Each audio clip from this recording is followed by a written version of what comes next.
Universalidade Espírita apresenta Jesus e a Atualidade, obra psicografada por Divaldo Franco e ditada pelo espírito Joana de Ângeles. Introdução. Jesus e a Atualidade.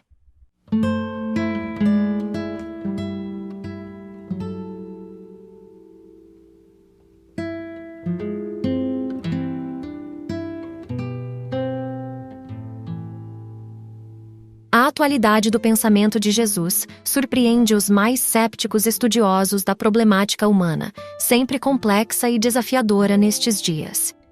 Profundo conhecedor da psique, Jesus penetrava com segurança nos refolhos do indivíduo e descobria as causas reais das aflições que o inconsciente de cada um procurava escamotear. Não se permitindo derivativos nem adiamentos, enfrentava as questões com elevado critério de sabedoria, que desnudava as mais intrincadas personalidades psicopatológicas, propondo com rigor a terapia compatível, elucidando quanto à responsabilidade pessoal e eliminando a sombra projetada, sob a qual muitos se ocultavam. Por processos mais demorados, a psicologia profunda chega, no momento, às mesmas conclusões que ele lograva com facilidade há 2000 anos. Roberto Assagioli, por exemplo, com sua psicossíntese, penetrou nas causas das enfermidades, apoiando-se na realidade transpessoal do ser como fator delas desencadeante. Abraham Maslow descobriu a psicologia do ser e abriu espaço para o seu entendimento profundo em relação à psicogênese das enfermidades que deterioram a personalidade do homem. Groth, relacionando a mente com o cérebro, vai mais além e defronta o ser imortal como agente de inúmeras psicopatologias. Melanie Klein e Carl Johnson, de origem freudiana, propõem para os esquizofrênicos terapêuticas fundamentadas no amor, na caridade, no perdão cristão, como as de maior eficácia, embora se reconheçam a religiosos. A personalidade marcante de Jesus impressionava de forma indelével todos aqueles que o encontravam. Identificado com Deus, demonstrava-o em todos os seus passos, conclamando os ouvintes à conquista da realidade, o reino dos céus, que se encontra no imo de cada um.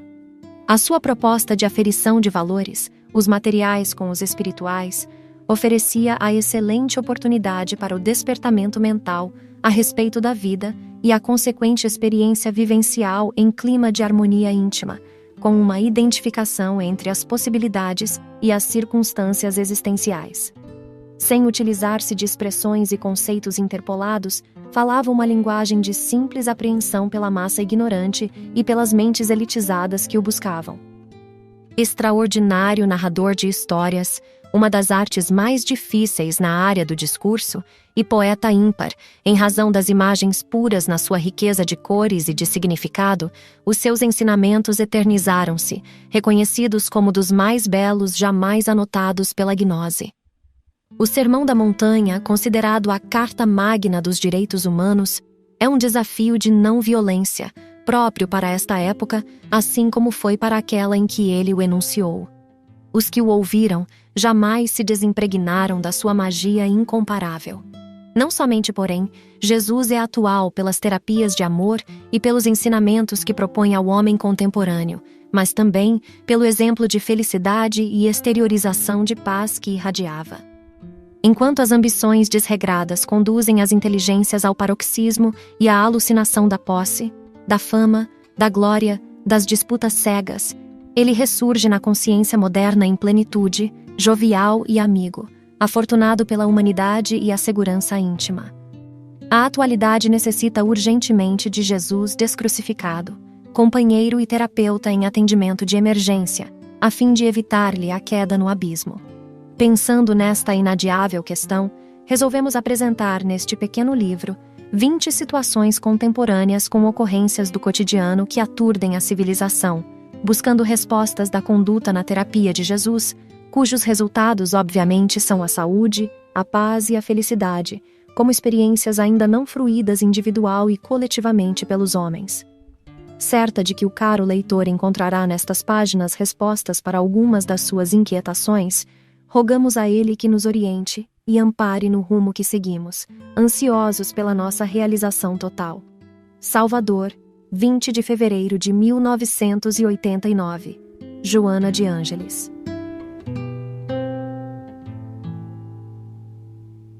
Capítulo 1. Jesus e desafios.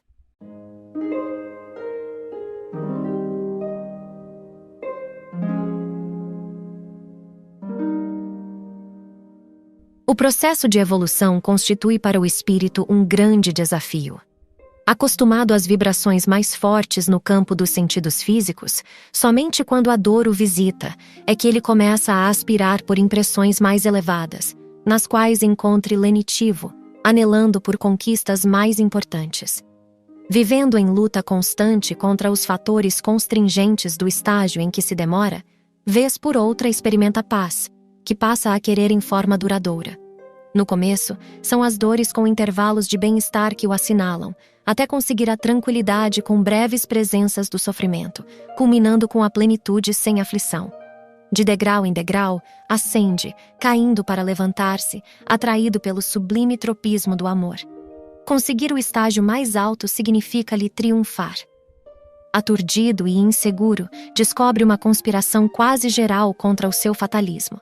São as suas heranças passadas que agora ressurgem, procurando retê-lo na área estreita do imediatismo, em nível inferior de consciência, onde apenas se nutre, dorme e se reproduz, com indiferença pelas emoções do belo, do nobre, do sadio.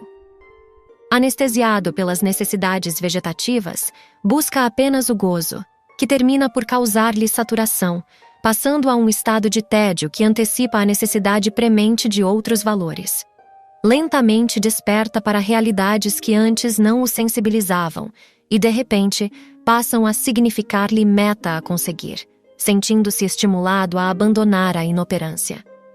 O psiquismo divino, nele latente, responde ao apelo das forças superiores e desatrela-se do cárcere celular, qual antena que capta a emissão de mensagens alcançadas somente nas ondas em que sintoniza.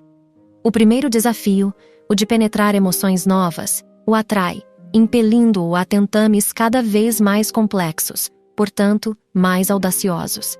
Experimentando este prazer ético e estético, diferente da brutalidade do primarismo, acostuma-se com ele e esforça-se para novos cometimentos que, a partir de então, já não cessam, desde que, encerrado um ciclo, qual espiral infinita, outro prazer se abre atraente, parecendo-lhe cada vez mais fácil.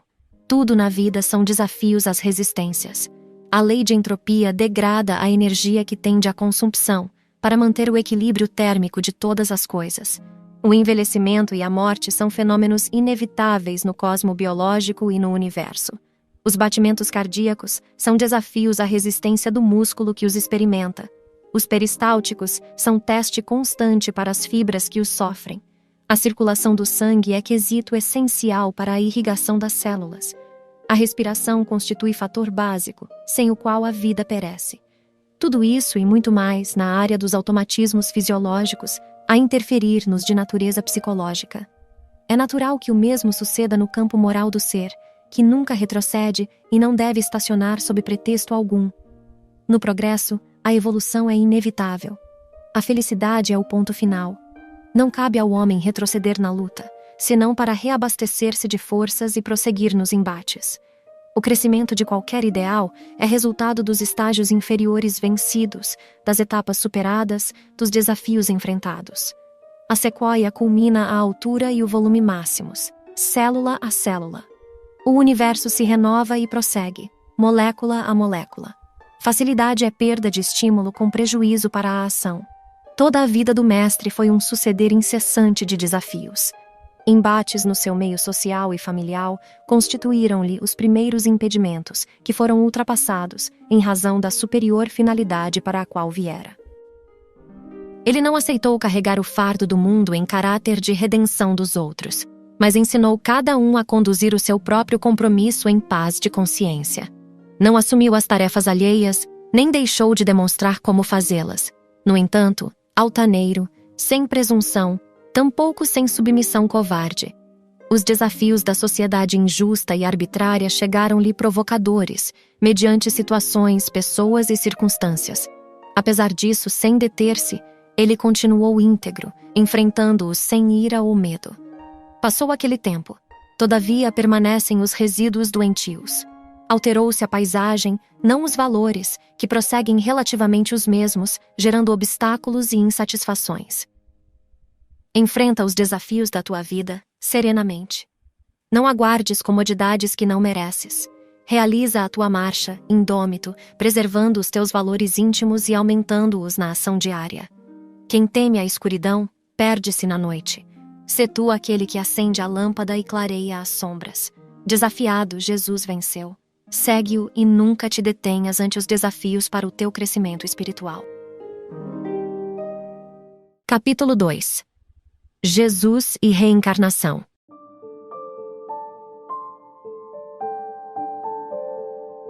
Não fosse Jesus reencarnacionista, toda a sua mensagem seria fragmentária, sem suporte de segurança, por faltar-lhe a justiça na sua mais alta expressão, propiciando ao infrator a oportunidade reeducativa, com o consequente crescimento para a liberdade a que aspira. O amor por ele ensinado, se não tivesse como apoio a bênção do renascimento corporal, ensejando recomeço e reparação, teria um caráter de transitória preferência emocional, com a seleção dos eleitos e felizes em detrimento dos antipáticos e desditosos. Com o apoio na doutrina dos renascimentos físicos, ele identificava de imediato quais os necessitados que estavam em condições de recuperar a saúde ou não, tendo em consideração os fatores que os conduziam ao sofrimento. E por isso mesmo, nem todos aqueles que lhe buscavam a ajuda logravam-na ou recuperavam-se. Porque sabia ser enfermo o espírito, e não o corpo, sempre se dirigia preferencialmente à individualidade, e não à personalidade de que se revestia cada homem. Sabendo acerca da fragilidade humana, emulava a fortaleza moral, fiel à lei de causa e efeito vigente no mundo. Não apenas no diálogo mantido com Nicodemos vibrou a sua declaração quanto à necessidade de nascer de novo. Ela se repete de forma variada, outras vezes, confirmando o processo das sucessivas experiências carnais, método misericordioso do amor de Deus para o benefício de todos os espíritos. Nenhuma surpresa causara aos seus discípulos a resposta a respeito do Elias que já viera, assim como a indagação em torno de quem ele seria, segundo a opinião do povo, em razão de ser crença, quase generalizada à época, a pluralidade dos renascimentos. Espírito puro, jamais enfermou, enfrentando os fatores climáticos e ambientais mais diversos com a mesma pujança de força e saúde, a se refletir na expressão de beleza e de paz nele estampada. Quem o visse, jamais o olvidaria, e todo aquele que lhe sentisse o toque amoroso ficaria impregnado pelo seu magnetismo para sempre. É verdade que não poucos homens, que foram comensais da sua misericórdia, aparentemente o esqueceram. Todavia, reencarnaram-se através da história, recordando-o às multidões, e ainda hoje se encontram empenhados em fazê-lo conhecido e amado. A psicoterapia que ele utilizava era centrada na reencarnação, por saber que o homem é o modelador do próprio destino, vivendo conforme o estabeleceu através dos atos nas experiências passadas. Por tal razão, jamais condenou a quem quer que fosse, sempre oferecendo a ocasião para reparar o prejuízo e recuperar-se diante da própria, bem como da consciência divina. Sem preferência ou disputa por alguém ou coisa alguma, a tudo e a todos amou com desvelo, albergando a humanidade de todos os tempos no seu inefável afeto. Espalhou missionários pela terra, falando a linguagem da reencarnação, até o momento em que ele próprio veio confirmá-la, acenando com esperança futura de felicidade para todas as criaturas. Não te crucifiques na consciência de culpa, após reconheceres o teu erro. Não te encarceres em sombras, depois de identificares os teus delitos. Não te amargures em demasia, descobrindo-te equivocado. Renasce dos teus escombros e recomeça a recuperação de imediato, evitando futuros retornos expiatórios, injunções excruciantes, situações penosas. Pede perdão e reabilita-te ante aquele a quem ofendeste e prejudicaste. Se ele te desculpar, será bom para ambos. Porém, se não o fizer, compreende-o e segue adiante, não mais errando. Infelicitado por alguém, perdoa-o e desatrela-te dele, facultando-lhe a paz e vivendo o bem-estar que decorre da ação correta. A reencarnação de que te utilizas é concessão superior. que não podes desperdiçar. Cada momento é valioso para o teu trabalho de sublimação, de desapego, de amor puro. Abrevia os teus renascimentos, agindo corretamente e servindo sem cansaço, com alegria, porquanto para adentrares no reino dos céus, que se estende da consciência na direção do infinito, é necessário nascer de novo, conforme ele acentuou. Capítulo 3. Jesus e humanidade.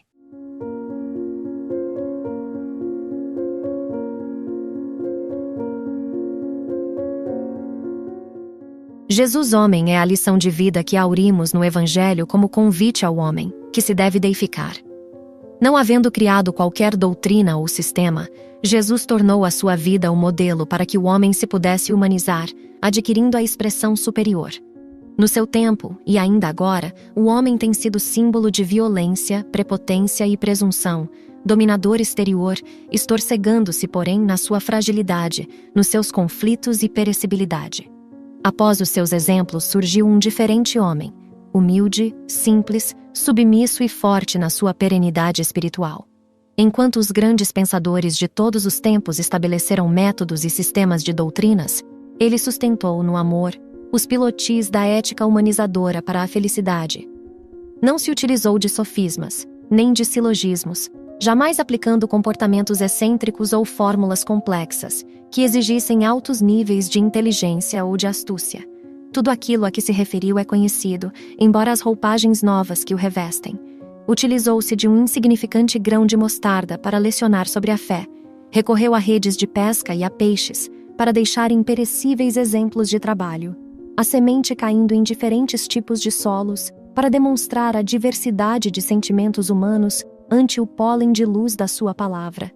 O Sermão da Montanha inverteu o convencional e aceito sem discussão, exaltando a vítima inocente em vez do triunfador arbitrário, o esfaimado de justiça, de amor e de verdade, em desconsideração pelo farto e ocioso dilapidador dos dons da vida. Jesus é a personagem histórica mais identificada com o homem e com a humanidade. Todo o seu ministério é feito de humanização, erguendo o ser do instinto para a razão e daí para a angelitude. Igualmente, é o homem que mais se identifica com Deus.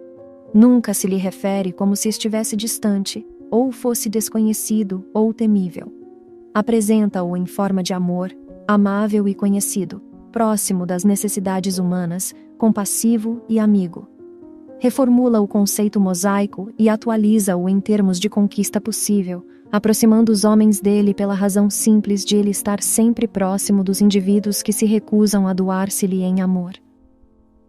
Referindo-se ao reino, não o adorna de quimeras nem o torna pavoroso. Antes, desperta nos corações o anelo de consegui-lo na realidade da transcendência de que se reveste. Nega o mundo, sem o maldizer, abençoando-o nas maravilhosas paisagens nas quais atende a dor e deixa-se mergulhar em meditações profundas sob o faiscar das estrelas luminíferas do infinito. Jesus na humanidade significa a luz que a aquece e a clareia. Se te deixaste fossilizar por doutrinas ortodoxas que pretendem nele ter o seu fundador, renasce e busca-o, na multidão ou no silêncio da reflexão, fazendo uma releitura das suas palavras, despidas das interpretações forjadas. Se te decepcionaste com aqueles que se dizem seguidores dele, mas não lhe vivem os exemplos, ouvida-os, seguindo-o na simplicidade dos convites que ele te endereça até agora e estão no conteúdo das suas mensagens, ainda vivas, quão ignoradas. Se não lhe sentiste o calor, rompe o frio da tua indiferença e faze-te um pouco imparcial, sem reações adrede estabelecidas, facultando-lhe penetrar-te o coração e a mente. Na tua condição humana, necessitas dele, a fim de cresceres, saindo dos teus limites para o infinito do seu amor. Jesus veio ao homem para humanizá-lo, sem dúvida. Cabe-te agora esquecer por momentos das tuas pequenezes e recebê-lo, assim cristificando-te no logro da tua realização plena e total. Capítulo 4. Jesus e amor.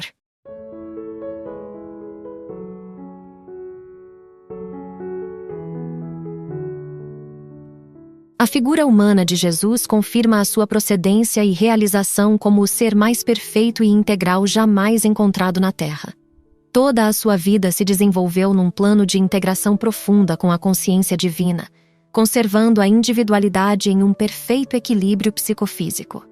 Como consequência, transmitia confiança, porque possuía um caráter com transparência diamantina, que nunca se submetia às injunções vigentes, características de uma cultura primitiva, na qual predominavam o suborno das consciências, o conservadorismo hipócrita, uma legislação tão arbitrária quanto parcial e a preocupação formalística com a aparência em detrimento dos valores legítimos do indivíduo.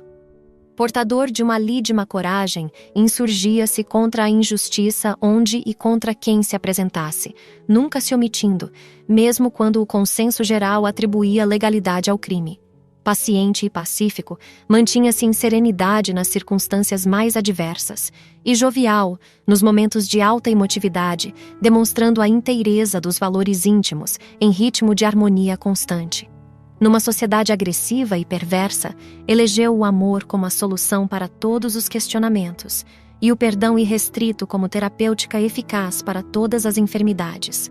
Não apenas ministrava-o através de palavras, mas, sobretudo, mediante atitudes claras e francas, arriscando-se por dilatá-lo especialmente aos infelizes, aos detestados, aos segregados, aos carentes.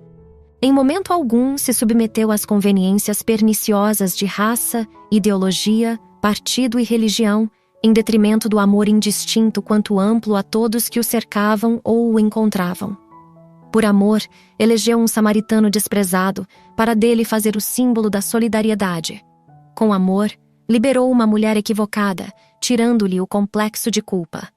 Pelo amor, atendeu a estrangeira Ciro-Fenícia, que lhe pedia socorro para a enfermidade humilhante.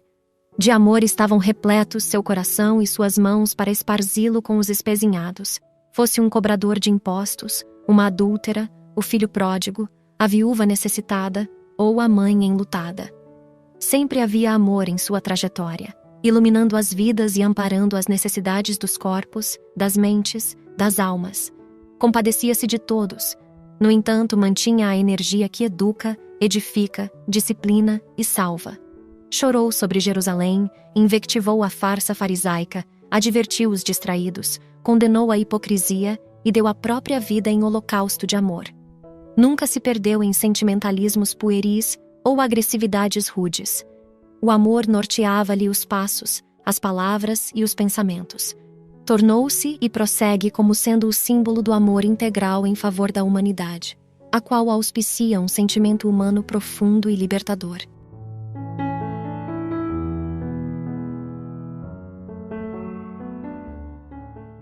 Capítulo 5. Jesus e tolerância.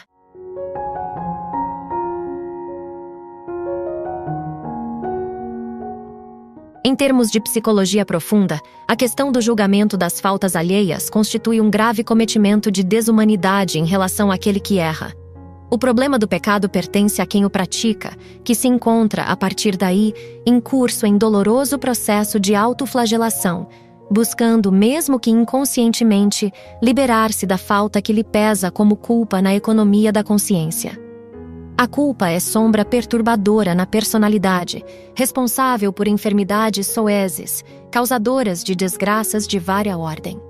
Esculpida nos painéis profundos da individualidade, programa, por automatismos, os processos reparadores para si mesma. Toda contribuição de impiedade, mediante os julgamentos arbitrários, gera, por sua vez, mecanismos de futura aflição para o acusador. Ele próprio uma consciência sob o peso de vários problemas. Julgando as ações que considera incorretas no seu próximo, realiza um fenômeno de projeção da sua sombra em forma de autojustificação, que não consegue libertá-lo do impositivo das suas próprias mazelas. A tolerância, em razão disso, a todos se impõe como terapia pessoal e fraternal, compreendendo as dificuldades do caído, enquanto lhe distende mãos generosas para o soerguer.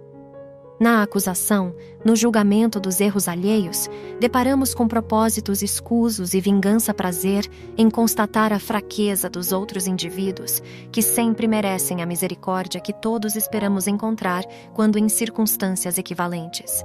Jesus sempre foi severo na educação dos julgadores da conduta alheia.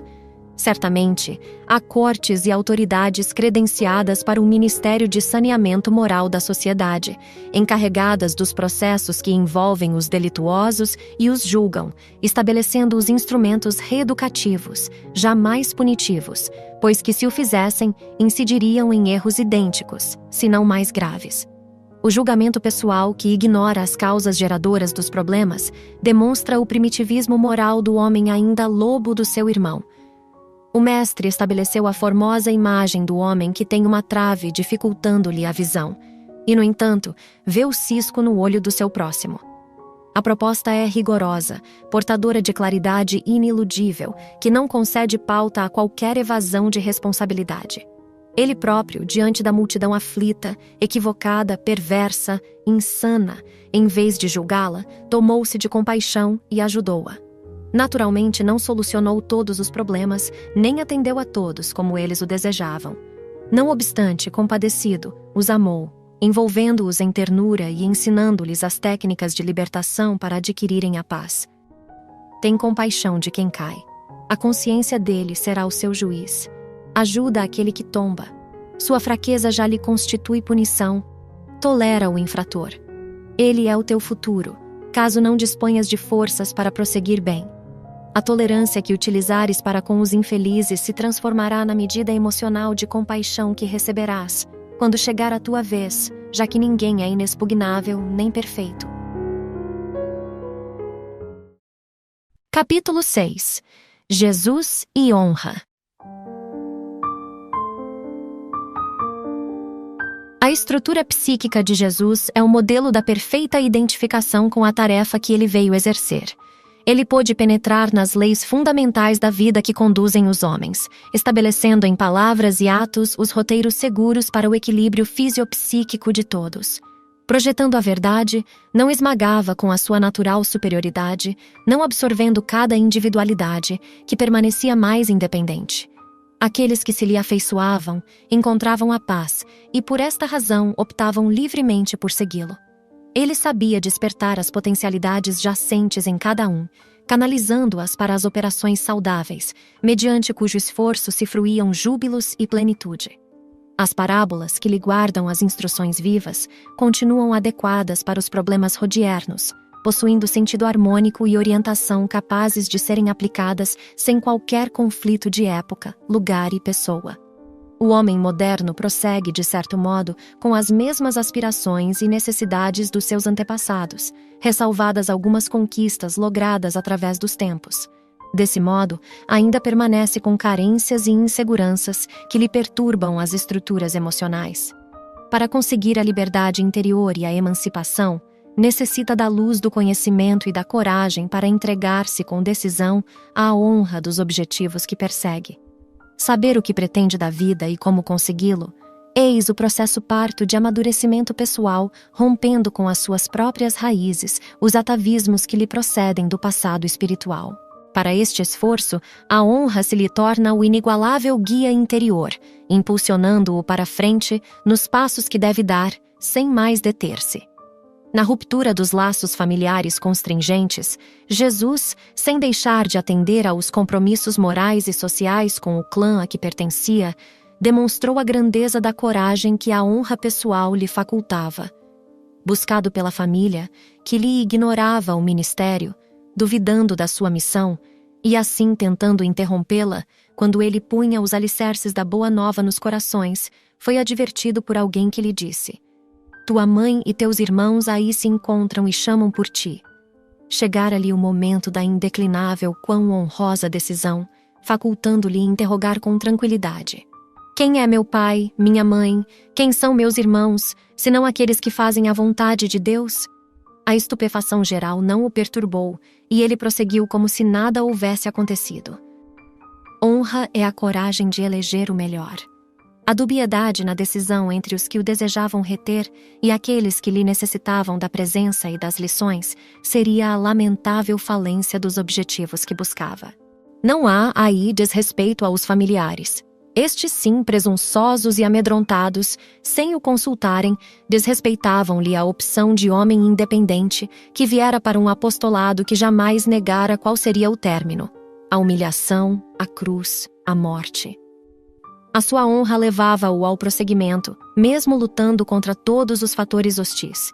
Ele viera romper os impedimentos, arrancar a escultura modelada do homem integral, do mármore frio da sociedade utilitarista e escravocrata. O cinzel e o martelo para arrebentar a pedra eram a honra e o dever. Nada podia emparedá-lo nos limites das conveniências, dos receios pueris, das afeições imaturas. 20 séculos depois, ei-lo o mesmo escultor de almas, trabalhando o granito das vidas, a fim de libertá-las. Tua honra deve modelar-se na dele. Tua decisão para a felicidade, rompendo as estruturas passadistas e acomodadas, é a força do teu empreendimento. Entra em ti mesmo e ausculta a consciência, o teu guia íntimo, a fim de saberes o que pretendes, o que é melhor para ti e como conquistá-lo. A tua libertação diferirá daquela que rompe vínculos de afetividade para soltar-se, escravizando-se a outras situações piores. A honra de encontrar um guia interno que te orienta nos fundamentos da vida de Jesus é o desalgemar-se de tudo quanto constitui retentiva para que sigas plenamente. Após isto, não serás mais o mesmo, nem te repetirás.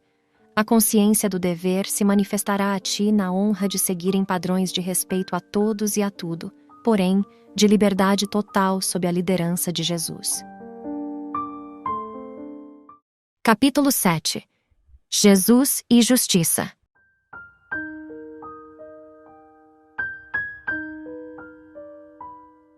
Tem por objetivo a justiça reparar o dano causado e corrigir o infrator, tornando-o útil à sociedade na qual se encontra. A justiça trabalha em favor da educação, utilizando-se de métodos disciplinares, inclusive limitando a liberdade do delinquente, a fim de poupá-lo, bem como a comunidade, de males mais graves. O delito resulta do desrespeito aos códigos estabelecidos de leis que regem os povos, propiciando direitos e deveres iguais aos indivíduos. Quando a justiça se corrompe, o homem tresvaria e o abuso da autoridade conduz aos extremos da sandice.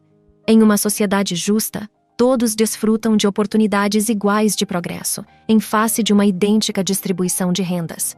Nela, o forte ampara o fraco, o sadio socorre o enfermo, o jovem ajuda o idoso, comportamento natural, decorrente de uma consciência clara de dever, que estabelece a felicidade como consequência da solidariedade entre as diversas criaturas.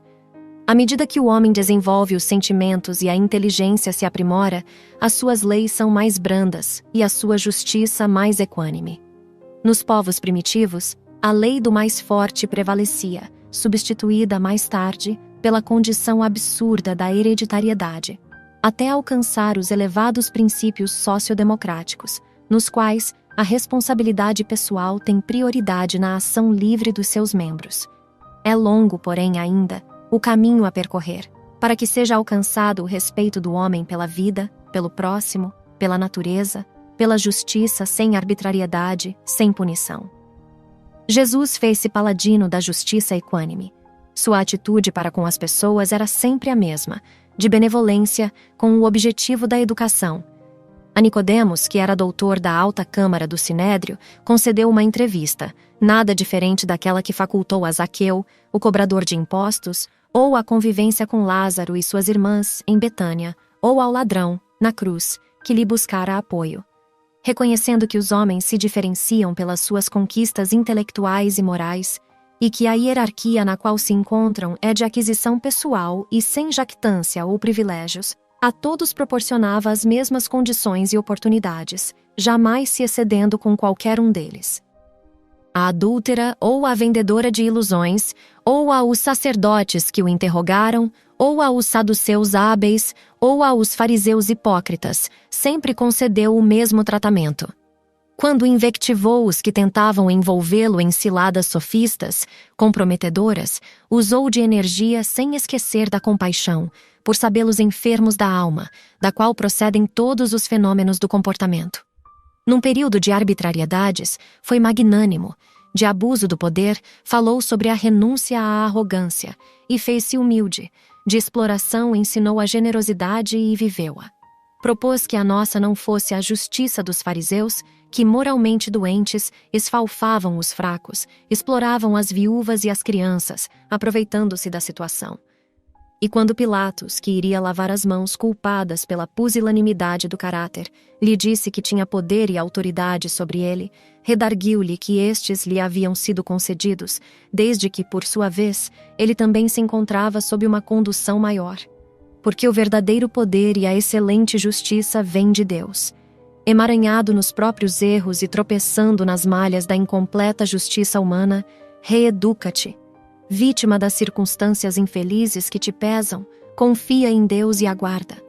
Injustiçado e sob arbitrária cobrança, não te desesperes. Paga agora o que esqueceste de regularizar ontem, certo de que a falência das leis terrenas não te exime de ser alcançado pela divina justiça. Melhor que estejas sob reparação de compromissos, dos quais não te recordas, do que gozando de liberdade física, mas carregando a consciência culpada que se esconde na ilusão. A real justiça sempre encontra o infrator. Por tua parte, sê justo, equânime para com todos, tomando como modelo de comportamento Jesus, que nunca se recusava. Capítulo 8. Jesus e dever.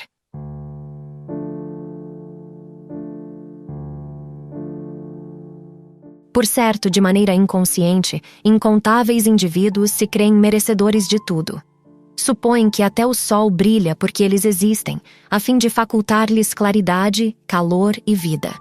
Fecham-se nos valores que se atribuem possuir e, quando defrontam a realidade, amarguram-se ou rebelam-se, partindo para a agressividade ou a depressão.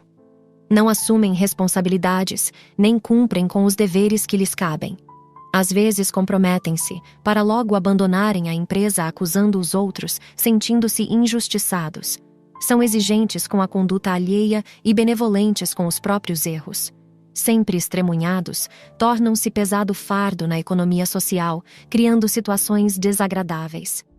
Fáceis e gentis quando favorecidos, tornam-se rudes e ingratos, se não considerados como acreditam merecer. Afáveis no êxito, apresentam-se agressivos no esforço.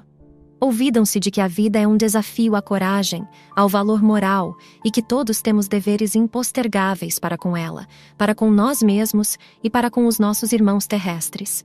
Ninguém tem o direito de fruir sem trabalhar, explorando o esforço de outrem. O prêmio é a honra que se concede ao triunfador que se empenhou por consegui-lo. Palmo a palmo, o viajante ganha o terreno que percorre, fitando com desassombro a linha de chegada. O dever de cada um o conduz na empreitada da evolução. Esse esforço resulta da conquista moral que a consciência se permite, em plena sintonia com o equilíbrio cósmico. Ser útil em toda e qualquer circunstância, favorecer o progresso, viver com dignidade, são algumas expressões do dever diante da vida.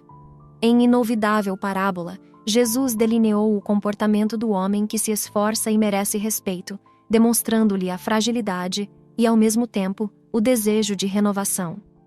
Mateus recorda que havia um homem que tinha 2 filhos.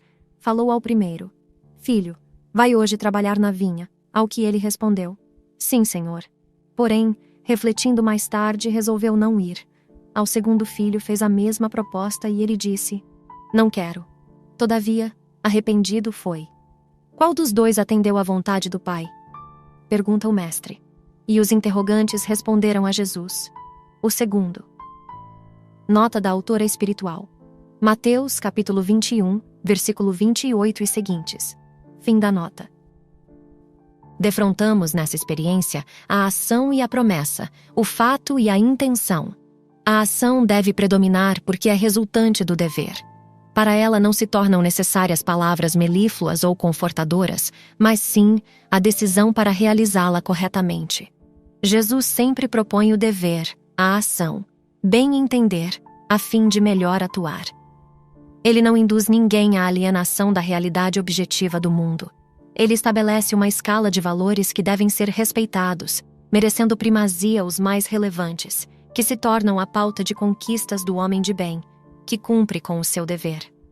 Diante dele, estagnação é morte, e esta é crime cometido contra o reino de Deus, que está dentro do próprio homem, necessitando de ser conquistado.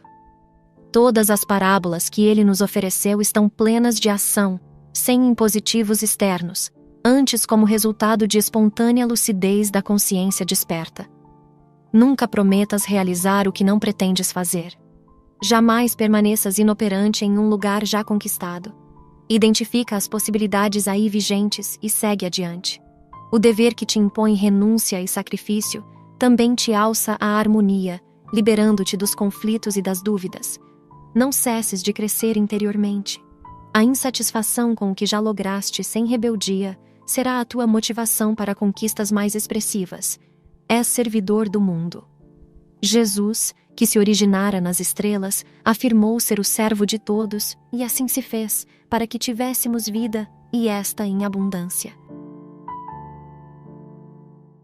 Capítulo 9. Jesus e a alegria.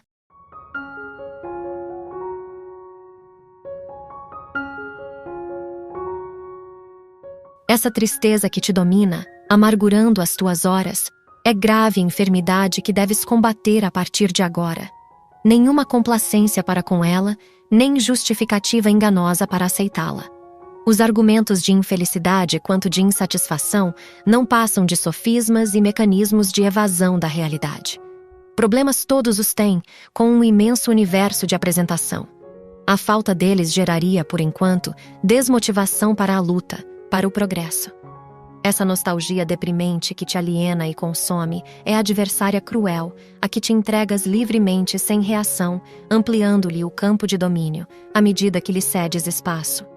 Seja qual for a razão, fundamentada em acontecimentos atuais, deves transformar em bênção que te convida à reflexão e não ao desalento.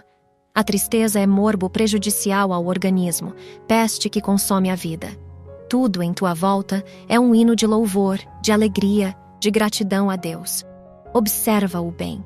Somente o homem, porque pensa, se permite empolgar pela tristeza, descambando para os surdos conflitos da rebeldia. Essa tristeza pode resultar de 2 fatores, entre outros: reminiscências do teu passado espiritual e perturbação com repercussão obsessiva. No primeiro caso, as impressões pessimistas devem ser eliminadas, alijando-as do inconsciente, sob pressão de ideias novas, agradáveis, positivas, que te cumpre cultivar, insistindo em fixá-las nos painéis mentais. Se te acostumas a pensar bem, superarás as lembranças más. Os hábitos se enraizam, porque se repetem, dominando os automatismos da mente e do corpo. Na segunda hipótese, a hospedagem mental e emocional de entidades desencarnadas, malévolas, ocorre porque encontram sintonia nas tuas faixas psíquicas, estabelecendo contato hipnótico que se agrava com o tempo. Em ambos os casos, te encontras incurso em débitos para com as soberanas leis da vida.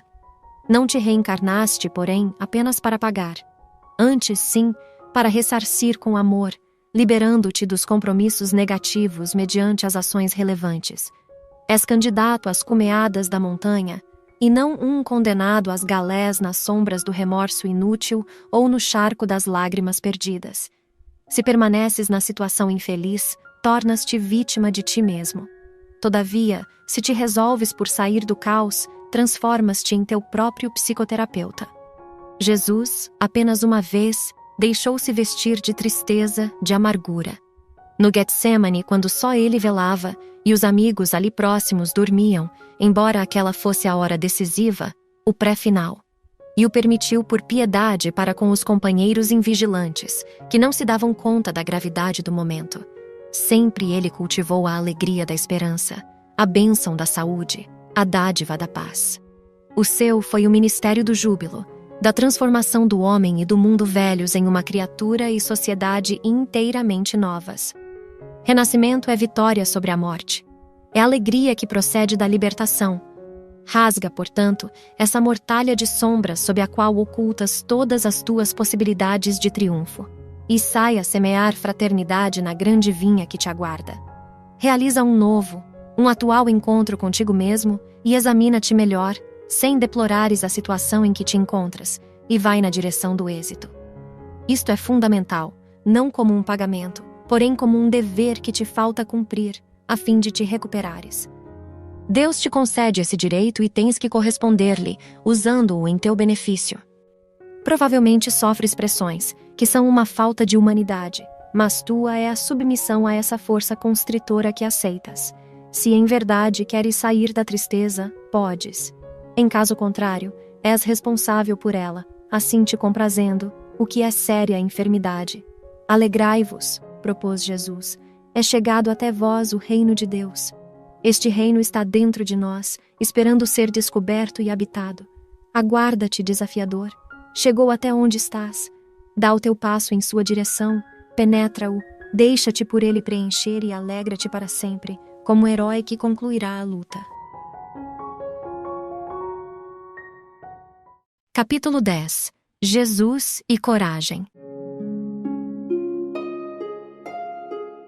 A coragem de Jesus. A sua foi uma vida de constantes desafios. Em luta contínua em favor do bem, jamais deixou de agir corretamente, com desassombro. A mensagem de que se tornara portador, objetivando libertar as consciências humanas para a verdade, dele fez o paladino da coragem. Nunca anuiu com o crime disfarçado de legalidade, com a arrogância mascarada de humildade, com a injustiça apoiada pelos poderosos, com a hipocrisia travestida de honestidade, com a discriminação de qualquer natureza sob justificativas sociais, econômicas, raciais ou religiosas. Elegeu um samaritano como exemplo de solidariedade, em detrimento de um sacerdote presunçoso e de um levita astuto, que desfrutavam de algum prestígio na comunidade dominadora, embora aquele fosse detestado e desconsiderado. Apoiou a mulher que se tornara objeto de prazeres e era acusada publicamente de haver induzido o homem ao pecado, ao crime, com naturalidade e ternura, escolhendo uma equivocada de conduta pública irregular, para torná-la mensageira da boa nova da sua ressurreição. Fez-se a voz dos humildes e esquecidos, os sem direitos nem apoio, a fim de que os seus justos reclamos se fizessem ouvidos. Conviveu com as pessoas ditas de má vida, sem receio de contaminação, com total desprezo dos que possuíam privilégios em uma vida má, a qual se entregavam ocultamente. Sua palavra, suave ante os sofredores, tornava-se contundente e viril diante dos perversos, dos bajuladores e dos pusilânimes, os quais nunca temeu. Em momento algum receou perder a vida, pois que para isso viera. Não negociou favores ou submeteu-se às conveniências humanas. Humilde, não se fez subserviente. Afável, não se tornou piegas. Amigo, não se qualificou subalterno. Sempre estoico, mantinha a linguagem e a conduta próprias para cada ocasião, pessoa e circunstância, sem afastar-se do roteiro que estabelecera. Viveu e agiu com firmeza, fora de subterfúgios, mantendo um só comportamento, o de fidelidade a Deus. Apoia-te nele, sob tribulação ou fora dela, busca-o. Em dúvida atroz ou perseguido, pensa em como ele agiria nessa situação e faze conforme te inspire a consciência reta. Reflexiona com tranquilidade em torno da coragem de Jesus e busca-lhe o exemplo. Tem coragem de viver? Não te escondas, nem escamoteies a tua situação sob desculpas e mentiras. Autoanalisa-te, banhado pela claridade dos ensinamentos dele, e rompe os grilhões que te jugulam ao medo, à insegurança, à instabilidade, ao sofrimento moral e físico. Enfrenta com naturalidade os teus limites e angústias, confiante na vitória, não te evadindo dos deveres que te compete realizar. Em cada insucesso, aprende como não repetir a façanha, sem depressão ou arrependimento. A experiência é a súmula das tentativas que deram resultados positivos e negativos. Nunca temas a ninguém, atribuindo-lhe uma superioridade e valor que certamente não possui. Respeita sim as conquistas de cada pessoa, considera-a e toma-a como estímulo para ti, a fim de que também alcances essas realizações superiores. Concede-te o direito de ser humano e o dever de cresceres sempre, sem que te detenhas no degrau ou patamar onde te encontras. Age sempre ajudado pelo otimismo. O medo é inimigo atroz que dizima vidas aos milhões.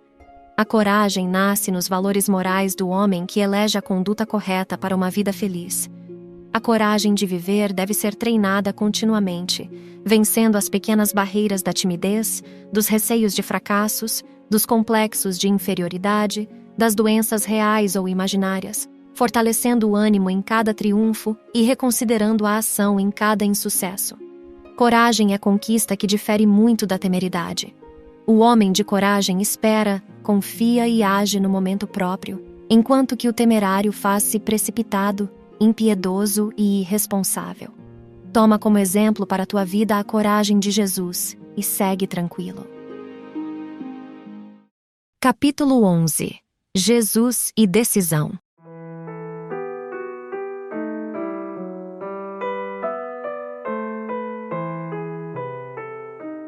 A um jovem que parecia disposto a ingressar na nova era, candidatando-se a segui-lo, Jesus propôs o convite direto, sem preâmbulos.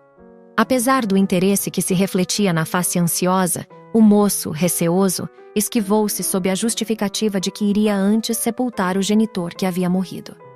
Diante da resposta que parecia justa, o mestre foi, no entanto, contundente, informando-o: Deixa aos mortos o cuidado de sepultar os seus mortos, mas tu, vem construir no coração o reino de Deus.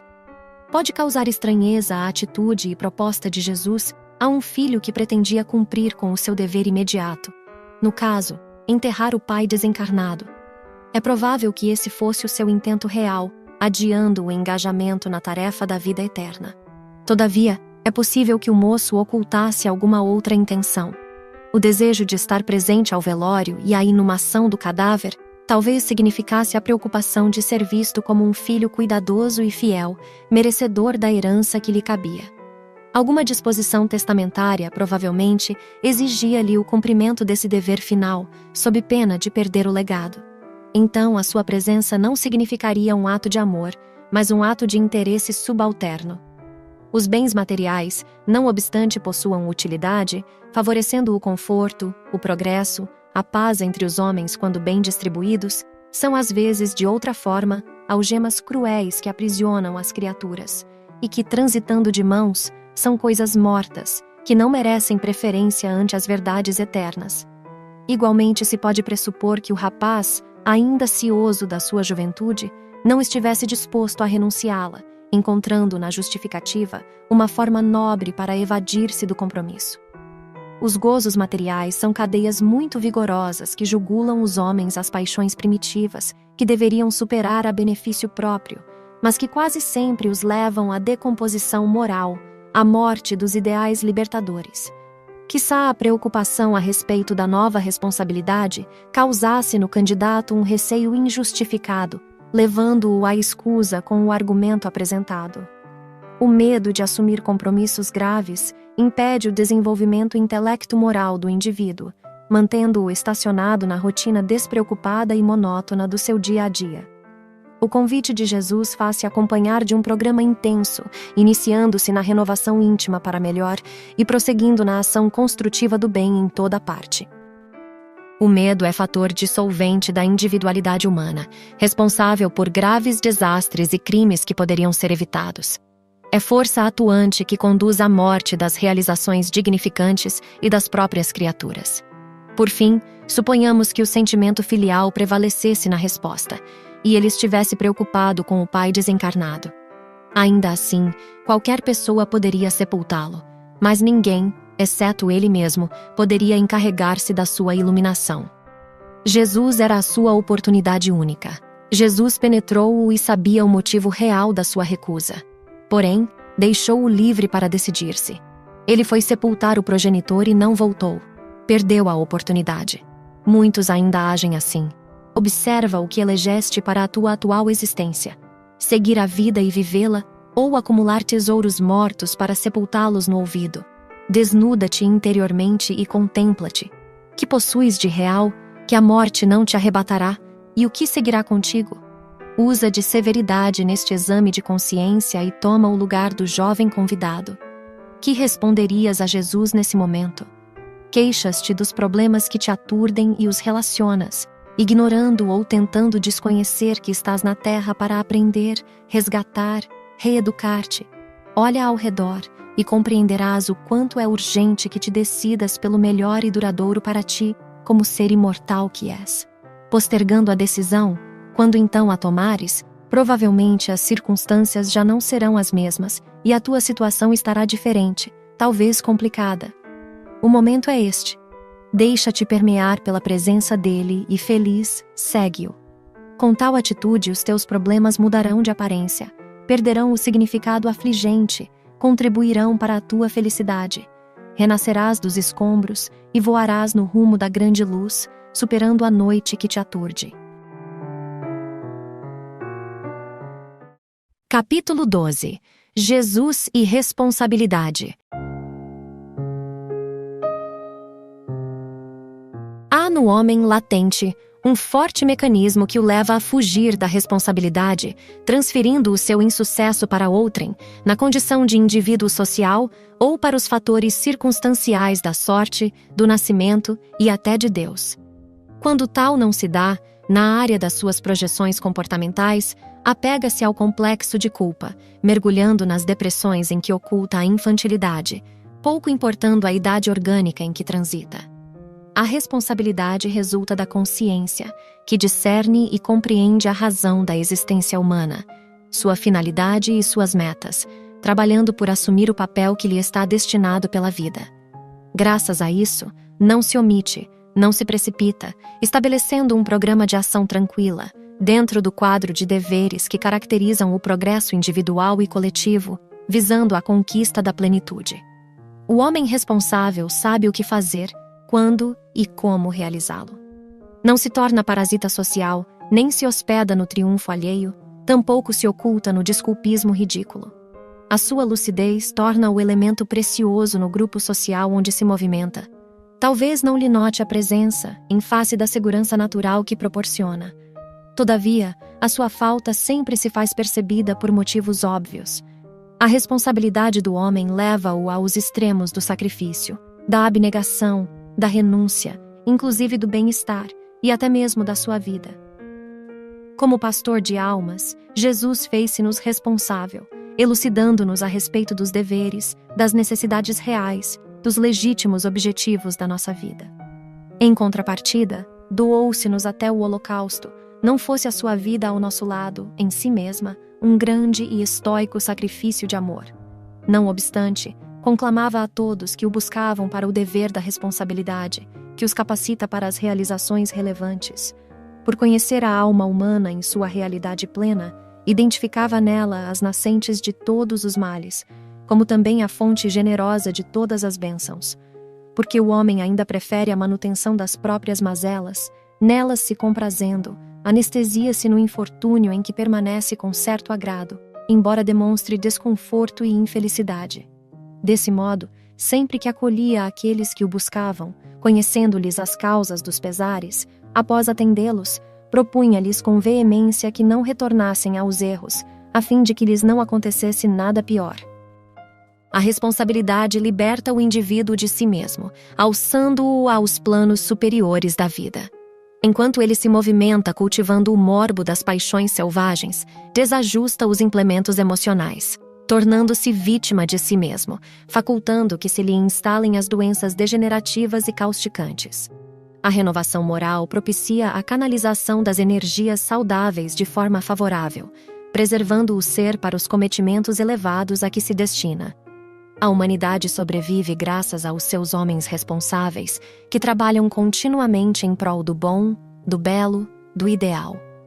Eles se destacam pela grandeza das suas realizações cimentadas no sacrifício pessoal. A mulher surpreendida em adultério, aos portadores do mal de Hansen e aos obsediados, após a recuperação de cada um, a advertência de Jesus era sempre firmada na responsabilidade, para que, em entesourando os valores éticos e os deveres espirituais, não se permitissem voltar aos erros. Neste momento, quando necessitas dele, reformula os teus conceitos sobre a vida e passa a atuar corretamente, dominado pela responsabilidade. A ninguém transfiras a causa dos teus desaires, dos teus insucessos. Dá-te conta deles e recomeça a ação transformadora. Mesmo que não o queiras, serás sempre responsável pelos efeitos dos teus atos. Colherás conforme semeares. Assume, portanto, o teu compromisso com o Mestre e permanecerás saudável interiormente, prosseguindo íntegro nos teus deveres com responsabilidade.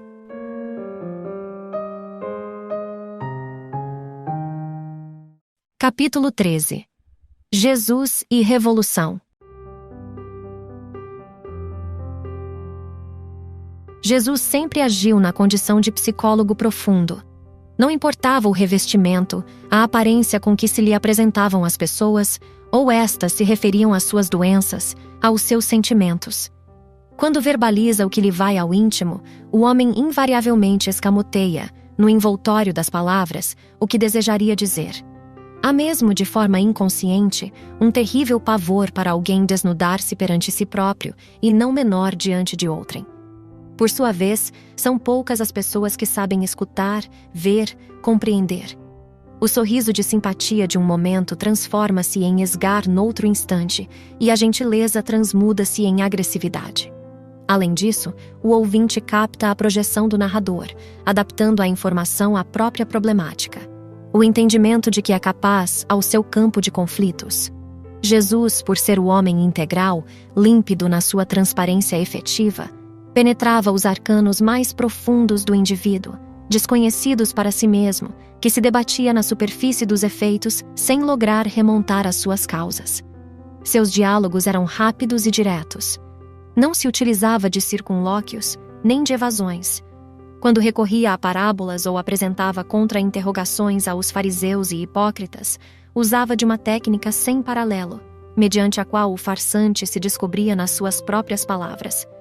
Assim o fez, repetidas vezes, inclusive com o sacerdote que lhe indagara quem era o seu próximo, narrando-lhe a parábola do bom samaritano e obrigando-o, pela lógica, à conclusão.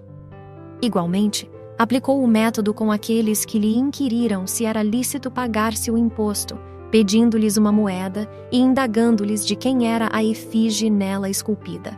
Era com os sofredores, porém, que ele mantinha a mais correta psicoterapia de que se tem conhecimento. Não recorria aos sonhos dos seus pacientes para descobrir-lhes o inconsciente, os seus arquivos, as suas sombras psicológicas. Não administrava os medicamentos usuais ou outros de complicadas fórmulas. Não transferia para os seus familiares o peso da culpa, da hereditariedade, dos fatores socioeconômicos. Não fazia que somatizassem os fenômenos desgastantes, mediante acusações de qualquer procedência. Amava-os, transmitindo-lhes segurança e auxiliando-os a redescobrirem as potencialidades latentes, abandonadas. Despertava neles uma visão nova da existência, amparando-os naquele instante, não, porém, impedindo que prosseguissem conforme o desejassem. Jamais se lhes impôs.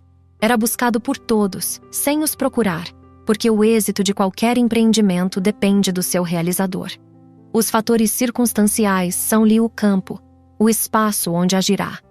É certo que, beneficiados, quase todos que lhe receberam a claridade libertadora foram adiante, a sós, por eleição pessoal. Muitos, se não a quase totalidade, foram ingratos.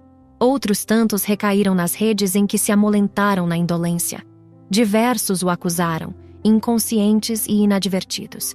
Todos, porém, sem exceção, não ficaram indenes ao seu magnetismo, à sua afabilidade, ao seu poder.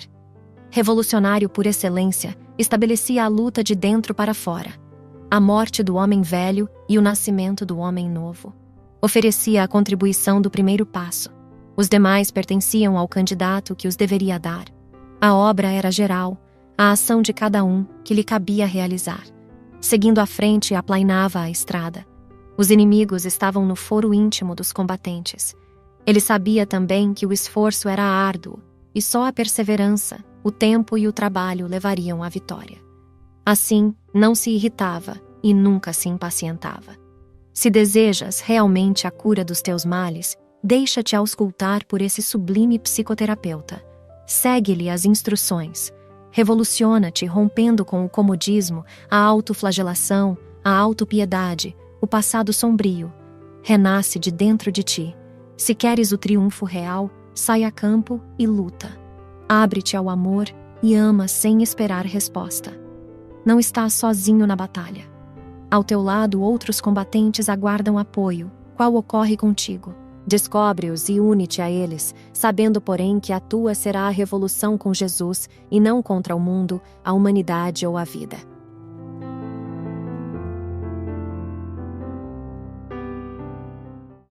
Capítulo 14. Jesus e posses.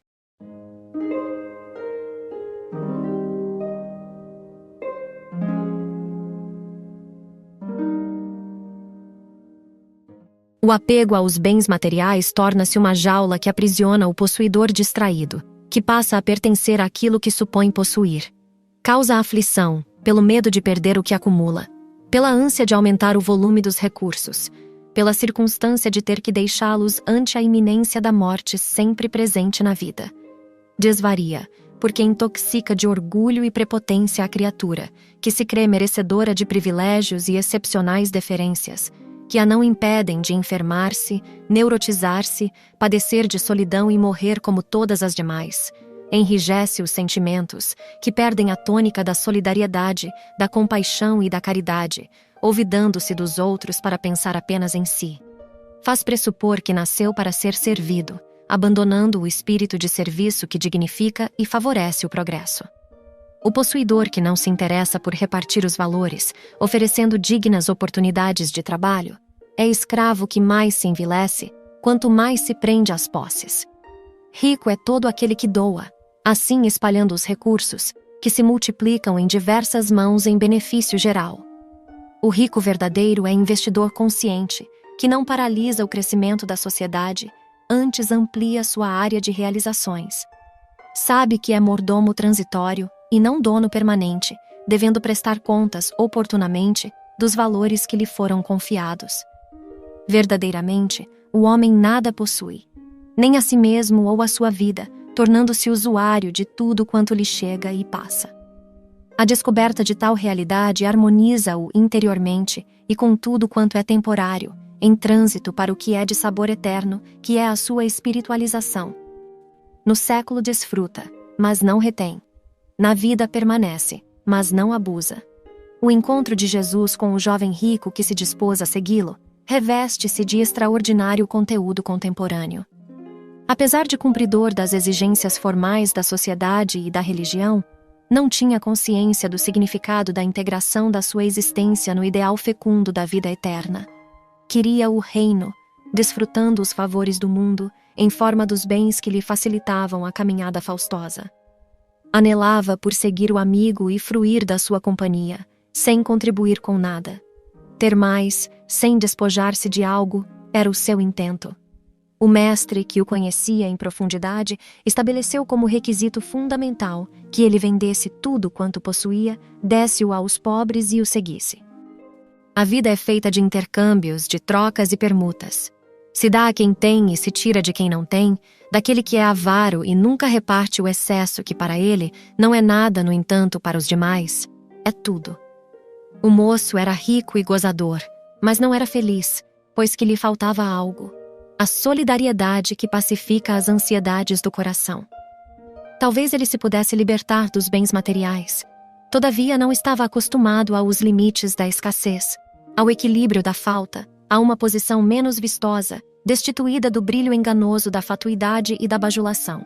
Renunciar aos tesouros seria um passo na direção da renúncia de si mesmo, e isto lhe era demasiado.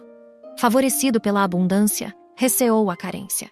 Renunciou então ao permanente e perdeu-se na vacuidade. Possuis como bens atormentantes ao lado das moedas, propriedades, títulos, semoventes, as paixões e caprichos deles decorrentes. Almejas paz e afeição, felicidade e autorrealização. Entretanto, quando se te apresenta o ensejo, recalcitras e avalias o montante daquilo que deves doar em troca, optando por prosseguir conforme te encontras. Queres, porém não estás seguro da opção que deves fazer, da contribuição a brindar, do teu esforço pela libertação. Somente é feliz aquele que é livre.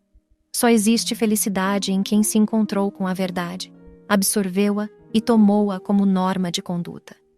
No redemoinho das tuas querelas e conveniências, se desejas vida nova e harmônica, ouve Jesus. Despoja-te de tudo, dá aos outros o que seja útil e segue-me, propõe ele. Desnudado, estarás fecundado pela luz, portanto, livre e feliz.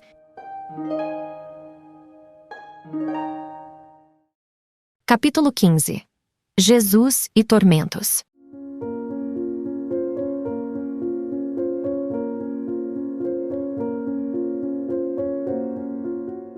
Genericamente, o homem tem sido considerado como a massa física e mental, ainda incompleta, que demanda o túmulo e ali se consome.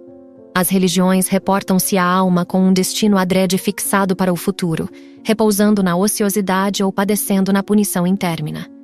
O mundo é, para os primeiros, um lugar de prazeres imediatos com a inevitável presença do sofrimento, que faz parte da sua imperfeição. Para os segundos, é vale de lágrimas, ou lugar de degredo. De um lado, a simplista informação do nada após a morte. Do outro, a fatalidade pré-estabelecida violando os códigos do querer, do lutar, do vencer. Uma e outra corrente de pensamento conduz inevitavelmente aos tormentos. Aqui, o gozo até a lassidão dos sentidos, e ali, a amargura frustrante, a castração da alegria em mecanismos de evasão da realidade. Fundamentados nessas propostas, surgem aqueles que vivem para fruir e os que se recusam à satisfação. Jesus foi o protótipo da felicidade. Amava a natureza, os homens, os labores simples com os quais teceu as suas maravilhosas parábolas. Não condenava as condições terrenas, não as exaltava. Na posição de mestre, ensinava como se devia utilizá-las, respeitando-as, com elas gerando alegria entre todos, abençoando-as. Como médico das almas, propunha vivê-las sem pertencer-lhes, assinalando metas mais elevadas, que deveriam ser conquistadas com esforço pessoal. Os tormentos humanos procedem da consciência de culpa de cada criatura. Originário de outras existências corporais, o espírito herda as suas ações, que ressurgem em forma de efeitos. Quando aquelas foram saudáveis, estes se lhe fazem benfazejos. O inverso é, igualmente, verdadeiro. Dos profundos arcanos da individualidade surgem as matrizes das aflições que se lhe estabelecerão no ser como processos depuradores, facilitando a instalação das enfermidades, dos tormentos, das insatisfações. Da mesma forma, criam-se-lhe as condições favoráveis para a existência, fácil ou árdua, no lar caracterizado por problemas socioeconômicos e morais, ou enriquecido de amor e recursos que lhe favorecem a jornada.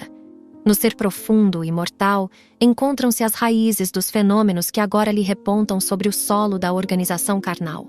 Os teus tormentos atuais são tormentos que engendraste em vidas passadas. Atormentaste com impiedade, e agora sofres sem conforto. Afligiste sem misericórdia, e ora padeces sem afeição. Inquietaste com perversidade, e hoje te perturbas sem consolo. O teu íntimo é um caldeirão fervente. Os conflitos se sucedem, e sais de um para outro desespero. Tens dificuldade em exteriorizá-los, verbalizá-los, aliviando-te. Fobias, complexos, recalques dominam-te a paisagem mental e te sentes um fracassado. Retempera o ânimo, porém, e sai do refúgio dos teus tormentos para a luz clara da razão. Ninguém está na terra fadado ao sofrimento, aos conflitos destruidores. Todos retornam ao mundo para aprender, recuperar-se, reconstruir. Na ausência do amor-ação, aparece-lhes a dor-renovação. Assim, dispõe-te à paz, à libertação dos tormentos, e lograrás alcançá-las. No inolvidável encontro de Jesus com a mulher de vida libertina, que lhe lavou os pés com um unguento de lágrimas, enxugando-os com os seus cabelos, temos a psicoterapia para todos os tormentos. Disse ele ao anfitrião que o censurava mentalmente por aceitar a atitude da pobre atormentada. Ela muito amou, e por isso os seus pecados lhe serão perdoados. Fitando-a com ternura e afeição, recomendou-lhe: vai-te em paz, a tua fé te salvou. O amor que se converte em reparação de erros é a eficiente medicação moral para todas as chagas do corpo, da mente e da alma. Ama e tranquiliza-te, deixando os teus tormentos no passado e ressuscitando dos escombros, ressurge feliz para a reconstrução sadia da tua vida. Capítulo 16. Jesus e repouso.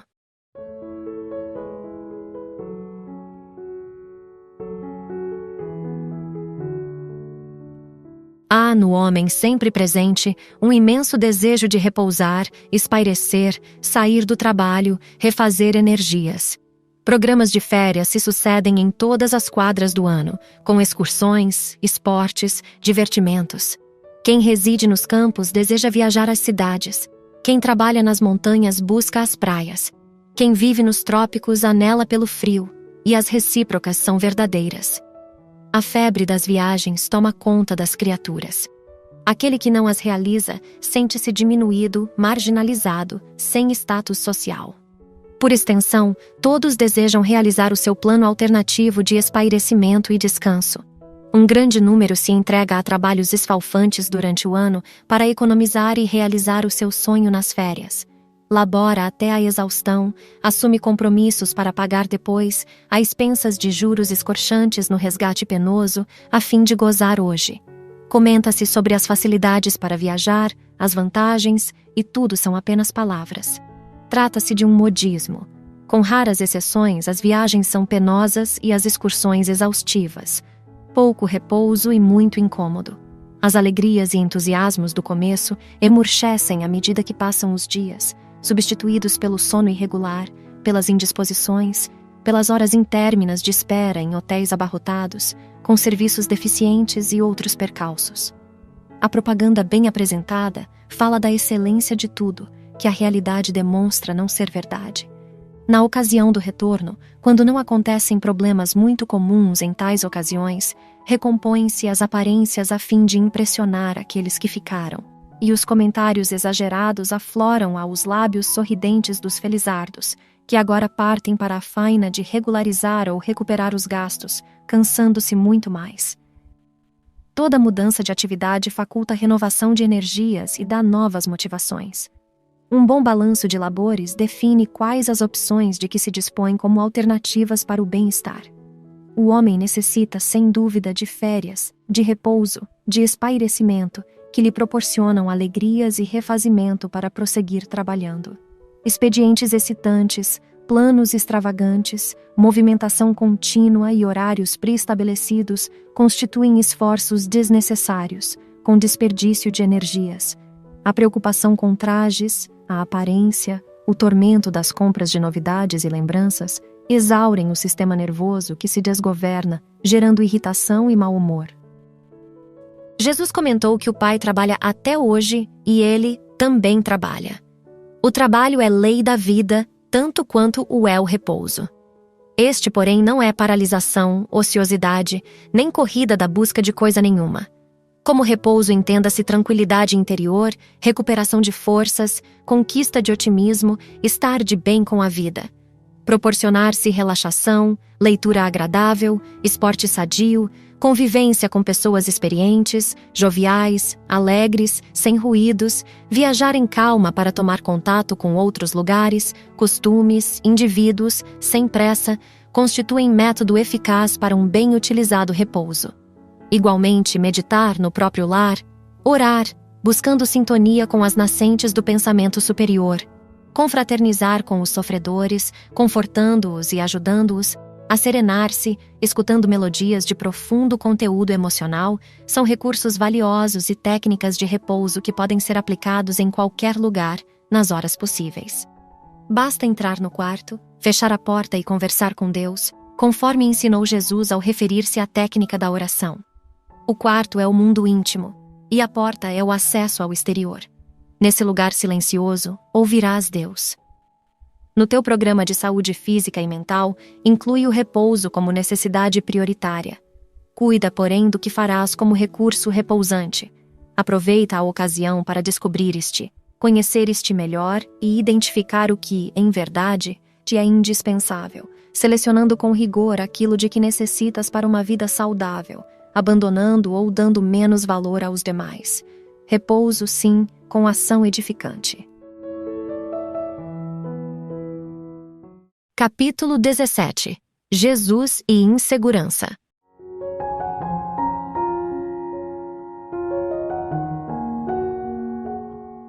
é conquista muito difícil e remota. Em face da condição de ser planeta de provas e expiações, o processo evolutivo sempre se apresenta exigindo árduos esforços nas lutas em que todos se devem empenhar. Igualmente, a constituição somática frágil, sujeita a muitos fatores que a agridem, proporciona estados transitórios de harmonia, alterados por desgastes, desajustes e renovação constante de peças. Do ponto de vista emocional, as heranças que jazem no espírito, responsáveis pelo seu crescimento, surgem e ressurgem em forma de angústias e alegrias, que se sucedem umas às outras, até o momento da libertação. Além disso, o estágio moral em que transitam os indivíduos não lhes tem permitido liberar-se dos seus instintos agressivos, que os levam às neuroses, às paranoias, às enfermidades mentais, à violência. Multiplicam-se, em consequência, os crimes com celeridade incontrolável, ao tempo em que os mecanismos de repressão igualmente se tornam desumanos, tornando o mundo todo uma imensa arena na qual se digladiam as forças antagônicas em belicosidade incessante, volumosa. O mercado do sexo, das drogas, dos vícios em geral, vem enlouquecendo as populações, e a insegurança do homem se torna um fenômeno quase normal. Todos tentam conviver com ela, acostumar-se, quase aguardando a vez de cada um ser agredido. Instala-se no íntimo a desconfiança, e todo um séquito de famanazes a segue, dominando, a pouco e pouco, as paisagens psicológicas do homem. Compreendendo o primitivismo em que se debatia a humanidade do seu tempo, Jesus percebeu quão difícil seria a implantação da paz nos corações e quantas lágrimas seriam vertidas, a fim de que tal acontecesse. Por esta razão, previu as catástrofes e hecatombes que as criaturas desencadeariam, bem como as incontáveis aflições que se imporiam, aprendendo lentamente o respeito pela vida, conforme relata o seu discípulo no sermão profético. Nota da autora espiritual. Marcos capítulo 13, versículo 1 e seguintes. Fim da nota. Ofereceu, porém, uma perspectiva de paz, ao afirmar que aquele que perseverar até o fim será salvo. A salvação, aqui, deve ser tomada como um estado de consciência tranquila, de autodescobrimento, em que o mundo interior assoma, governando os impulsos desordenados e harmonizando o indivíduo. Salvo está aquele que sabe quem é, o que veio fazer no mundo, como realizá-lo, e, confiante, entrega-se à realização do compromisso estabelecido. A responsabilidade faculta-lhe segurança relativa para o desempenho da atividade a que se vincula. Cada pessoa tem um compromisso específico na vida e com a vida.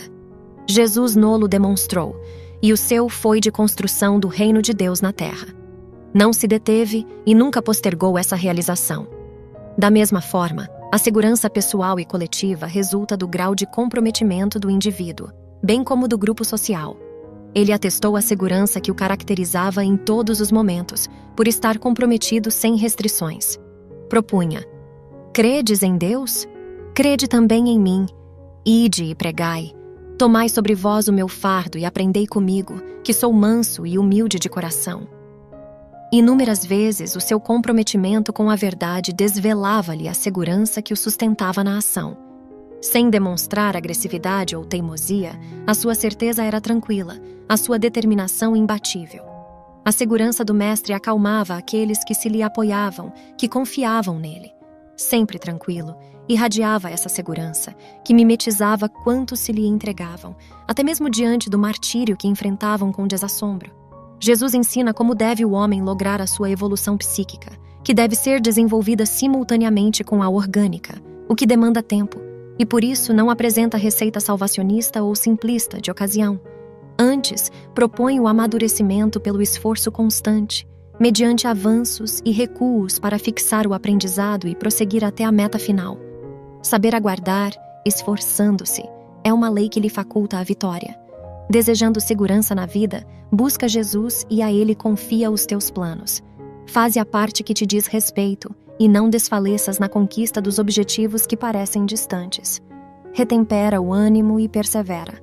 A segurança te virá como efeito da paz que te luarizará o coração, servindo de estímulo para todas as tuas futuras conquistas. Capítulo 18. Jesus e sofrimentos.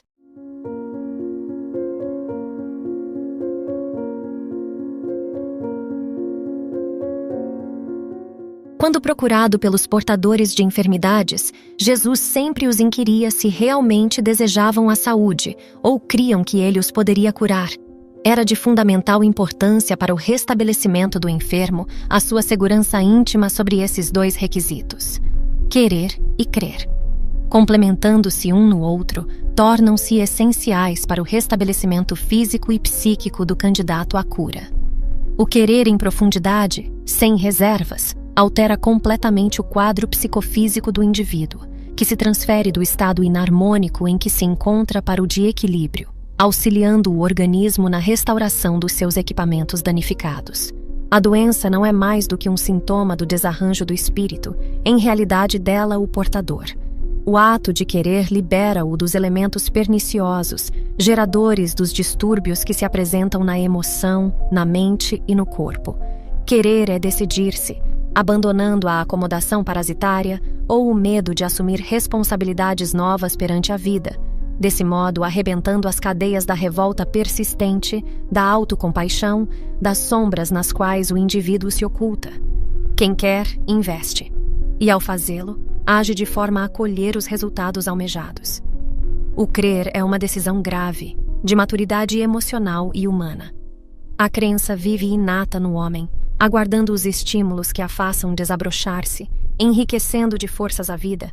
Há uma crença automática, natural, herança arquetípica das gerações passadas, que induz à aceitação dos fatos, das ideias e experiências, sem análise racional. E existe aquela outra, que é resultado da elaboração da lógica, das evidências dos acontecimentos com os quais a razão anui. Cresce, portanto, por instinto e por conhecimento experimental. Quando se quer, despojado de dúvida, a crença no êxito já se encontra bojo do desejo exteriorizado. O receio aí não tem guarida, nem as vacilações produzem desconfiança. A paisagem mental iriza-se de luz e os componentes da infelicidade se diluem sob os raios poderosos da vontade bem dirigida. Querer e crer conduzem à luta, mediante a decisão de sair da furna sombria para o campo do êxito. Após o logro feliz, devem prosseguir estes dois valores morais comandando a integridade emocional para impedir a recidiva. No episódio do paralítico, que foi descido pelo telhado e posto ao seu lado, como em outros variados, as duas questões são postas em evidência pelo mestre. A pergunta direta: "Tu crês que eu te posso curar?" O doente respondeu: "Sim", demonstrando a fé que o dominava, ao mesmo tempo retratando querer recuperar a saúde, tal o esforço empreendido para estar ali. Movimentara amigos e pessoas solidárias. Submetera-se ao desconforto de ser conduzido. Tivera aumentadas as dores, e porque queria, conseguiu.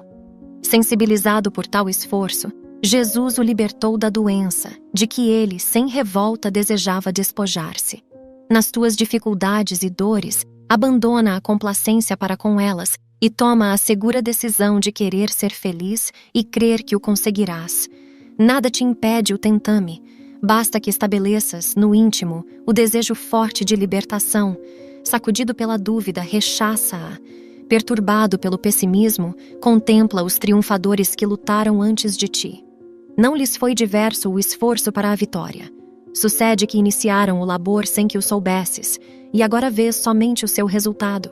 Ademais, apela para Jesus com firmeza, certo de que a tua rogativa não ficará sem resposta, e abre-te ao influxo da força restauradora, não lhe opondo barreiras.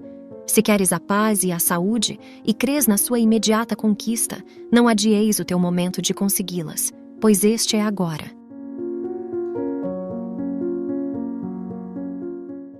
Capítulo 19. Jesus e ingratidão.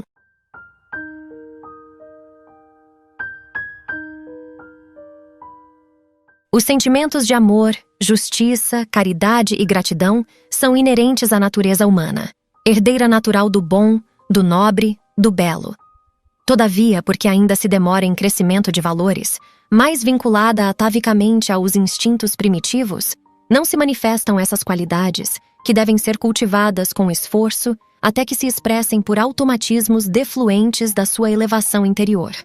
Em razão disso, são mais comuns as manifestações agressivas, as rebeldias, as ingratidões que aturdem, mantendo um clima mental e emocional belicoso entre os homens. Ingratidão, que é desapreço, apresenta-se como grave imperfeição da alma, que deve ser corrigida. O ingrato é enfermo que se combure nas chamas do orgulho mal dissimulado, da insatisfação perversa. A si todos os direitos e méritos se atribui, negando ao benfeitor a mínima consideração, nenhum reconhecimento. Olvidando-se rapidamente do bem que lhe foi dispensado, silencia-o, mesmo quando não pensa que o recebido não passou de um dever para com ele, insuficiente para o seu grau de importância. A ingratidão é chaga moral purulenta no indivíduo, que debilita o organismo social onde se encontra. Assim, os ingratos são numerosos, sempre soberbos e autossuficientes, em dependência mórbida, porém, dos sacrifícios dos outros. Jesus sempre admoestava os ingratos que lhe cruzavam o caminho. Nunca lhe faltaram no ministério estes infelizes. No admirável fenômeno de cura orgânica dos 10 leprosos, patenteiam-se a ingratidão dos beneficiados e a interrogação do mestre diante daquele que havia retornado para agradecer. Onde estão os outros? Não foram 10 os curados? 9 se haviam ido, apressados para o gozo e a algaravia, recuperados por fora, sem liberação da doença interna, que desapareceria somente a partir do momento em que fossem agradecer, modificando-se psicológica e moralmente. Na tragédia do Calvário, não se encontrava presente nenhum dos que foram beneficiados pelas suas mãos, e estes haviam sido muitos.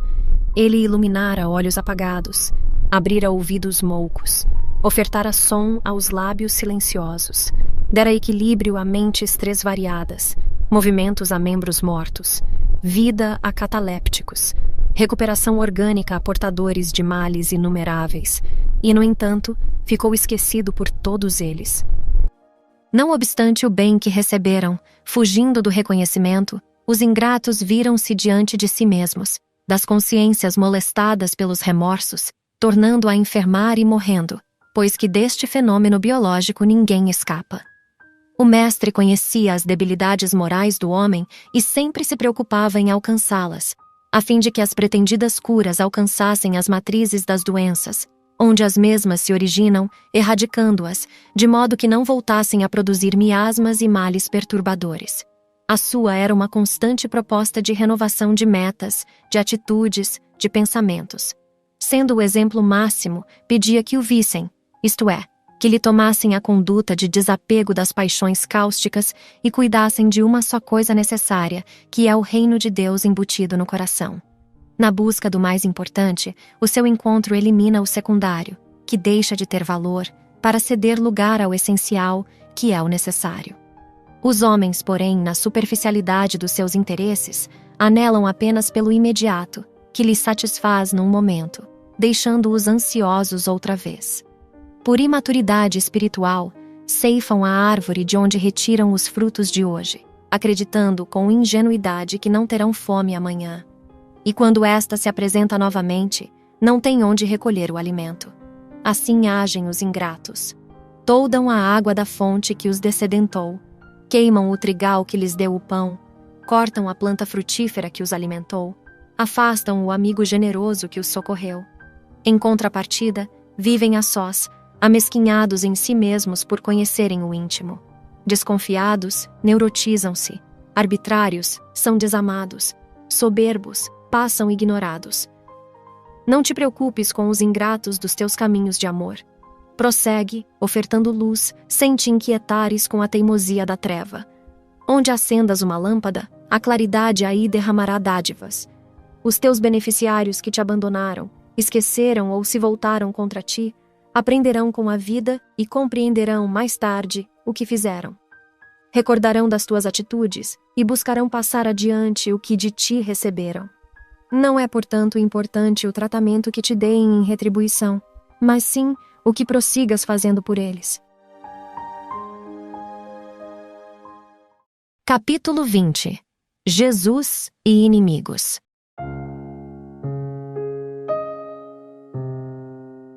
O progresso tecnológico, favorecendo o conforto, implacavelmente nivela os homens em uma só faixa, produzindo um tipo de igualdade desumanizadora que o consumismo estabelece como logro social relevante. Por efeito, uma comunidade é tida como feliz em razão dos instrumentos eletrônicos de que dispõe, dos automóveis, iates e até aviões que aguardam para serem utilizados. Os modismos assolam, gerando um comportamento mesmista, em que os indivíduos se imitam, assumindo posturas idênticas, com o enfraquecimento dos ideais, da ética, da família, da criatura em si mesma. Reagindo a tal conduta, multiplicam-se aqueles que se apresentam originais, já não surpreendendo pelo exotismo e desprezo a tudo e todos, denominados como reacionários por protestos, de imediato aceitos, imitados e absorvidos, logo passada a novidade. Tais posturas escondem os chamados complexos coletivos, que destroem a vida, instalando o clima de indiferença, quando não de instabilidade nas pessoas. Há modelos para todos os nivelamentos de indivíduos com injustificável desprezo pela sua identidade humana. Sufocado pela falta de humanidade, o homem busca refúgio nos partidos políticos, nos clubes sociais e desportivos, nos aglomerados, temendo enfrentar-se. Permanece na multidão, sofrendo de insuportável soledade. Vê inimigos em toda parte e busca afastá-los, usando artifícios segregacionistas de vários tipos, embora fantasiando-se de democrata e solidário. Os inimigos mais cruéis, todavia, permanecem no imo das próprias criaturas, que os vitalizam com o orgulho, o egoísmo e o disfarce da acomodação social aparente. Jesus soube identificá-los, como jamais alguém logrou fazê-lo em tal profundidade. Ouvia os seus interlocutores, que, embora dissimulassem os motivos reais que os assinalavam, não conseguiram passar despercebidos. Diante da sua visão penetrante, desnudavam-se os hipócritas e enganadores. A sua posição moral impunha-se-lhes, no entanto, e ele os enfrentava com amor ou energia, conforme a circunstância e a intenção de que se revestissem, sempre, porém, generoso. Levava cada um a auscultar-se e adentrar-se, a fim de extirpar as matrizes do mal em desenvolvimento. Logo depois, estimulava-os ao crescimento pessoal, desarticulando os mecanismos mentais e sociais que conspiravam para a decadência geral, pela queda do nível cultural e emocional que deve constituir a base da sociedade. Em A Negativa de Pedro, 3 vezes repetida, a respeito do amigo, temos uma lição de grande magnitude, porquanto, tão logo ele veio a cair em si, chorou amargamente. Nota da autora espiritual. Mateus, capítulo 26, versículo 75. Fim da nota. A explosão das lágrimas foi-lhe a oportuna catarse liberativa do arrependimento que o poderia neurotizar, levá-lo, como aconteceu a Judas, ao suicídio infame. Reergueu-se da queda, venceu o medo inimigo e a pusilanimidade adversária, dando, a partir dali, todo o restante da vida ao serviço de reparação pelo bem. Jesus, por sua vez, aceitou-lhe a oferenda de amor, utilizando-o no ministério. O mestre conhecia-o. Por isso, anunciara-lhe a defecção por vindoura, as fragilidades, apontando-lhe os inimigos internos que deveria combater. Não temas enfrentar as tuas sombras, esses inimigos que vigem em ti mesmo. Fortalece o ânimo e concentra-te em Jesus, a própria terapia atuante. Deixa que a tua emoção o alcance. Não tenhas medo destes adversários com os quais convives sem saber. Identifica-os, um a um, desembaraçando-te logo após da pressão que exercem sobre ti. Recupera a tua humanidade, sendo tu mesmo. Convive com todos no teu grupo social, mas preserva-te, sem seguir os modelos fabricados pelo consumismo devorador e neurotizante. Permanece aberto à renovação, à diversidade, à tua identidade. Desprovido de prevenções e precauções perturbadoras, gozarás de otimismo, fator essencial a uma vida sadia e a um interrelacionamento social saudável. Universalidade Espírita apresentou Jesus e a Atualidade. Se gostou, curta, comente ou compartilhe o vídeo para ajudar na ampliação do canal e para que mais obras sejam produzidas. Fiquem todos na paz de Deus.